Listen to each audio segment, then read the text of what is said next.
what point should you really shift your focus from, and not that you should ever ignore revenue generation, like obviously that's the game, Right. but at what point does it become really relevant where you're like, oh man, my personal income is X.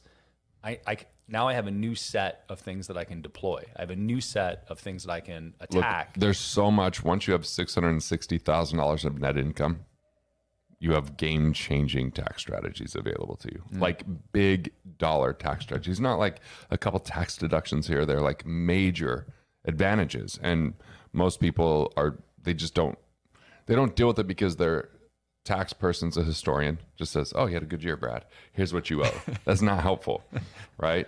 And at a certain point, which corporation you choose makes a big difference. And even if you have a tax attorney that can help you out with major things, like we were talking just the other day in a group, and a bunch of people were taking notes on a bunch of these tax strategies, like tax arbitrage, or like buying art and then donating that later on, or I don't know, there's just so many things that could be done. And most people are just deferring their taxes, putting it in a retirement plan. Well, that's not good enough because the government's 30 trillion in debt. They're going to raise taxes. So you need permanent tax solutions and strategies. Yeah. And they're like the biggest cost you have, more than any of your high paid employees even. So why not just address that? Because once you address it, you'll have trailing effects for years to come. Even when there's tax law changes, you might have to make small adaptations. And it's something that might take you 20 minutes to an hour to figure out and a few $1,000s to implement that could be saving you 5 or 6 figures. Mm-hmm.